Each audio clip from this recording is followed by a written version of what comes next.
Bienvenue à vous, chers amis cinéphiles et sériphiles. Aujourd'hui, nous allons parler de THE série. La série qui a plus de 10 saisons, ok, mais qui a plus de 30 saisons, c'est plus rare.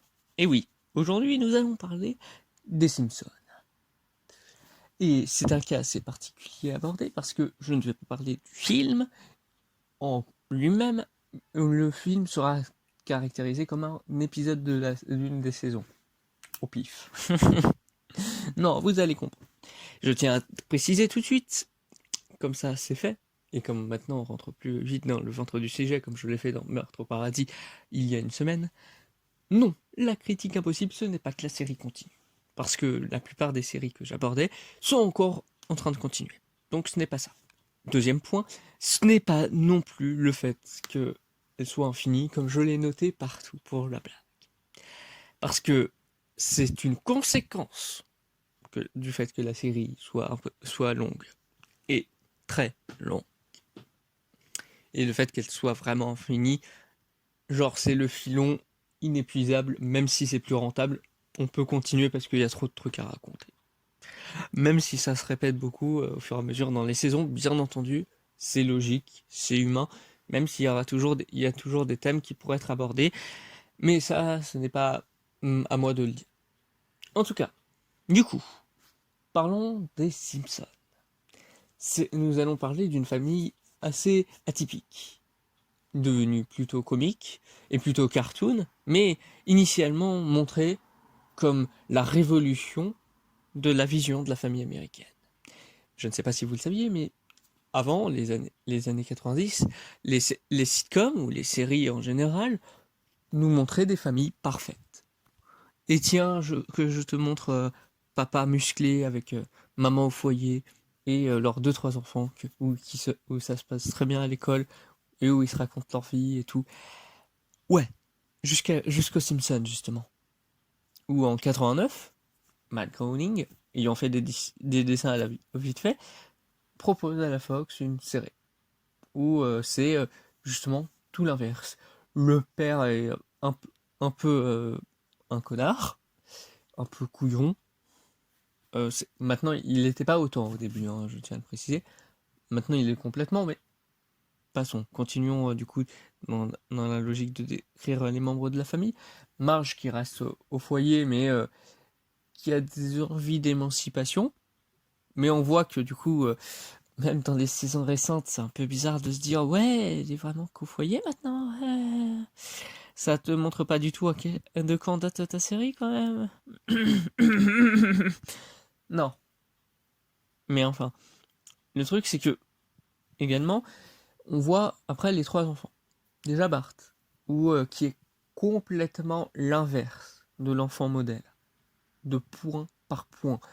Bah justement, c'est pour ça que c'était lui la mascotte des Simpsons dans leur début. C'est même pour ça qu'il est, le personnage de fiction représentatif des Simpsons dans les années 90. Il a fallu attendre les années 2000 et peut-être aussi après les années 2010 pour faire que ce soit Homer, le héros. Et où c'est plus lui qu'on a l'impression de suivre. Celui qui a 10 milliards de boulot et qui n'a pas juste travaillé dans la centrale. Enfin. Ensuite, nous avons du coup Lisa, qui est celle qui est trop intello, et qui du coup même perd du fait qu'elle soit une petite enfant parfois, mais ce que je veux dire, c'est qu'elle est aussi très moralisatrice, et du coup, bah, c'est pas un truc elle est presque classique dans ce qu'on aurait pu voir à l'époque, mais non, elle l'est beaucoup trop. Elle a des choix politiques assez stricts. Par exemple, elle est devenue végane lors d'un épisode où il y a eu l'obligation du fait qu'elle reste végane. Où elle est pas chrétienne, mais elle, elle croit aussi en une autre religion, etc., etc. Ce qui fait que bah elle est pas classique du tout non plus. Et du coup, pour finir avec Maggie, qui est un vrai bébé et qui fait des trucs extraordinaires parce que c'est cool de faire de faire n'importe quoi avec un bébé. Voilà. Et ben, sachez que du coup, plus ou moins, il y a eu des modifications des personnages depuis toutes ces années, mais pour vous dire, ils n'ont pas tant changé que ça non plus. Et ce n'est pas justement, c'est à l'inverse, c'est pas ce statu quo extrême qui va faire que la critique est impossible non plus. Vu que si statu quo il y a, critique il peut y avoir, puisqu'on peut critiquer ce statu quo et donc critiquer les personnages qui en souffrent. Mais là, non. Non, non, pas ici. Je m'explique. En gros, tous ces personnages, du coup, je viens de vous expliquer leurs caractéristiques. Alors, je pourrais parler de tous les personnages secondaires, tous les personnages tertiaires, mais ça serait interminable. Et donc, ce n'est pas parce que j'ai la flemme que ça va être une critique impossible. Non, c'est que ces derniers aussi n'ont pas tant changé. Et on le remarque, ils sont toujours aussi les mêmes. On peut regarder, là par rapport à la série de la semaine dernière, on peut regarder un épisode de la saison 1 et regarder un épisode de la saison, allez, je dis au hasard, 33. Bah, c'est plus ou moins les mêmes. Il y a quelques petites différences, comme j'ai pu le souligner avec Homer qui est devenu le personnage principal, le fait qu'il soit beaucoup plus comique, mais comique absurde, niveau cartoon. Ce qui est dommage, puisque comme je l'ai dit, justement, les Simpsons se voulaient être comme de la contre-culture et se retrouvent être de la culture. Et reprendre les codes de l'ancienne culture. Non, ce que je veux dire, c'est que c'est hyper intéressant. Donc à ce niveau-là, c'est pas ça non plus. Est-ce que c'est parce que ça fait trop de références? Non. Beaucoup de séries font de références, et ça ne les empêche pas d'être bonnes. C'est même l'un des points forts que beaucoup aiment dans les Simpsons. Et même ce que des gens adorent, même, je dirais, sur les autres médias qui ont été faits avec la licence Les Simpsons. Par exemple, les Simpsons, The Simpsons, The Game. Ouais, le film, Les Simpsons, bah, le jeu des Simpsons, pardon, bah, lui, par contre, on peut le voir là, mais il fait énormément de références aux jeux vidéo en général. Et c'est un plaisir à découvrir. Du coup, c'est le film qui pose problème.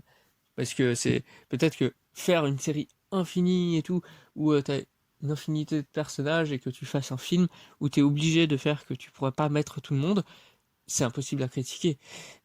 Si, comme je l'ai dit, de toute façon, je ferais comme si le film, pardon, était comme un épisode de la série. Un épisode qui date de 2007, quoi. Mais un épisode quand même. Non, non, c'est toujours pas ça. Faut trouver vraiment un truc qui est aussi à voir avec les personnages. C'est qu'est-ce qui identifie un personnage la plupart du temps. Alors, comme je l'ai dit, c'est pas son caractère ici. Non, c'est plus qui il a été. Je m'explique. C'est là où est la critique impossible. Vous allez le voir. Les Simpsons, du coup, comme dit, ont commencé en 89. Et, comme je l'ai dit, du coup, c'était la famille contre-modèle dans les années 90. Et que du coup, Homer pouvait avoir une trentaine d'années, pareil pour Marge, Bart avait 10 ans, Lisa avait 8 ans, et Maggie avait 3 ans. Et ben maintenant, on est dans les années 2020, et qu'est-ce qui se passe? Homer a une trentaine d'années, Marge aussi, Marthe a une dizaine d'années, voire que 10 ans, Lisa a 8 ans, et Maggie a 3 ans. Je sais pas si vous voyez où je veux en venir. C'est que si on prend pendant 2020, eh ben, ouais, nous avons bien Maggie qui est née en 2019. Alors que la série date de 89. Et qu'elle était déjà là. Alors, où je veux en venir, là encore, c'est par exemple pour Homer. Dans les années 80, dans les années 90, quand c'était en 89, bah du coup, disons qu'il a une trentaine d'années. Disons donc qu'il est né en 69. Et ben, ça veut dire qu'il a vécu son adolescence et tout, peut-être vers la fin des années 70. Pour avoir 10 ans et tout. Ok. Et ben, ça a fait polémique, je crois que c'était en 2021 que ça avait fait polémique. Homer s'est revisionner son passé avec le fait que il soit maintenant né dans les années 90. Celles qui l'ont vu naître. Ouf, ouf. Ça fait très bizarre, hein. Mais voilà. Et ça avait beaucoup lâché, je vais pas me plaindre, moi j'aime beaucoup quand même. Et c'est parce que, oui, comme l'a dit le showrunner, Al Engine, je crois que c'est lui, et le fait que, en fait, les Simpsons, chaque épisode, c'est comme un jour sans fin. C'est vraiment tout ce qu'ils font dans un épisode n'aura pas de conséquences sur un autre. À part quelques mini-éléments. Genre la mort de Maud. Genre la disparition de Crapabel. Genre toutes les femmes qu'a pu avoir Ned. Non mais c'est rigolo, mais c'est triste quand même pour lui, quoi. Il est super gentil. Mais bon, en tout cas, du coup, le truc que je veux dire, c'est ça, c'est que les personnages se voient revisionner leur passé à chaque fois. Parce que Homer a grandi dans les années 70, il a grandi dans les années 80, il a grandi dans les années 90, il va grandir dans les années 2000. Alors, j'en connais qui disent ah je prends un coup de vieux, c'est bon, je suis dans Ina. Eh ben vous allez prendre, dites-vous que vous prendrez un autre gros coup de vieux si vous sachez que vous avez eu Homer qui a vécu votre décennie. Voilà, sachez juste ça. Sachez juste que par exemple, prenons un exemple tout bête, mais en 2002. En 2002, ça va.